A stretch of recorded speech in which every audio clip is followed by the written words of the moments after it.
Hello mga mare! Welcome to my mini vlog!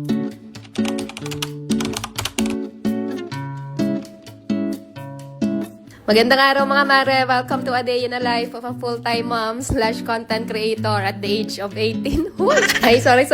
Nagkamali lang nang nasabi. 36 na pala. So, kumusta naman ba ang buhay mga mare ko? Ako, eto, at busy na naman sa pagpapaganda nitong aming munting mansion. So, eto nga, nagpagawa na rin kami ng dresser para kay ate dahil nung ginagawa tong bahay, hindi muna namin pinalagyan ng dresser tong kwarto niya dahil medyo tinatansya pa nga lang namin yung budget. No? Ayoko din kasi talagang sabay-sabayin yung gastos mga mare. Mas gusto ko yung step by step or isa-isa lang para hindi tayo masyadong nabibigla sa gasto. At syempre, pinag-iipunan din muna talaga namin kapag meron kaming gustong ipagawa dahil ayoko din talaga yung sige-sige lang sa paggasto. Saka meron pa rin naman talaga nagagamit at napapagtyagaan na cabinet dito si ate kaya hindi rin muna namin talaga ito pinriority na ipagawa. Dito nga pala uli kami nagpagawa nitong dresser kila Brian Steel Aluminum Works. Ganun kasi talaga ako mga mare kapag nagustuhan ko talaga yung trabaho nyo ay babalik-balikan ko talaga kayo. Kali pumunta muna pala sila dito para sukatan tong part na paglalagyan ng dresser, then after mga 2 weeks lang nabuo na rin nila kagad. Ang akala ko pa nga mga mare, dito pa nila yan i-assemble, kaya nagulat talaga ako nung paghatid nila na buo na pala to dadating. Sa itong kabilang side itong dresser, meron na yan 5 layers, tapos isang drawer sa ilalim. Marami-rami nang mailalagay na damit at abubot dyan si ate. Then itong kabilang side naman mga mare, andi dito naman yung hangiran, isa pa ulit layer dito sa baba, tsaka isa pa ulit drawer. 4x7 feet nga pala yung sukat nito, pwede kayo magpa-customize sa kanila ng kahit anong sukat or design na gusto nyo. Ito talaga dapat sa part na to ilalagay itong dresser, nakaharap siya dito dapat, pero biglang nagkaroon ng change of plans, kaya dito na lang siya napalagay. Side na to talaga dapat yung nakasandal sa dingding at hindi na rin muna nila nilagay yung pinaka-design sa ibabaw. Mga ilang days lang din naman mga mare na ikabit din nila agad yung kulang na design na yan sa taas, then pinalitan din nila ng kulay puti itong gilid. Meron na rin yan susi sa magkabilang side ng pinto at sa price naman, depende po yun sa size na ipapagawa nyo. For more inquiries mga mare, PM na lang din kayo sa page nila. Then quick update lang din muna tayo dito sa bahay nila mama at alam ko inaabangan nyo na rin to. So ayan mga mare, nung huling punta namin dito inuumpisahan na rin gawin tong cabinet dito sa may lababo. At sa ngayon, kung hindi ako nagkakamali, parang tapos na rin nila gawin tong cabinet na to, kaya abangan nyo na lang ulit sa susunod nating vlog. And etong gilid mga mare, lalagyan din niya ng cabinet para matakpan yung poste dun sa gilid. Tapos ayan at nakabitan na rin ng gripo dito sa may lababo, kaya konting-konting kembot na lang talaga to. Then dito naman sa may dirty kitchen at sa CR, inuumpisahan na rin nila yung pagmamasilya dyan. Tapos dito naman sa may lababo, inuumpisahan na rin nila yung pagkakabit ng tiles dito. Nakakatawa lang mga mare dahil konting-konti na lang din yung kulang dito. Tiles sa sahig, pintura, bintana, at matatapos na rin to. Then ito naman yung CR, halos tapos na rin. Meron ng tiles yung dingding, tsaka yung sahig, tapos meron na ring toilet bowl. Ikabit na rin nga itong pinto, meron na ring lagayan ng tissue dyan, tsaka itong gripo. Ito namang shower room, halos patapos na rin. May shower na, may lagayan ng sabon, at meron na ring maliit na lavatory dyan. Bali gray and white daw yung motif nila dito sa dirty kitchen at sa CR. Sila pumili lahat ng mga tiles na yan, pero kung ako yung tatanungin, hindi talaga ako masyadong fan ng ganitong maraming print. Pero syempre, dahil ito ang gusto nila, kaya ibigay natin ang hilig at nang walang ligalig.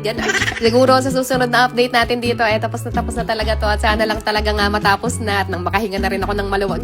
Kabitan na rin nga pala ng tiles tong hagdanan. Grabe, hindi talaga ako makapaniwala na itong bahay na dating halos paghuhuna mapapaganda pa uli namin ng ganito. Siya, yun lang muna ulit ang aking pinaka-latest update. See you again sa next vlog mga mare. Good night na muna at ayun lang muna ulit for today.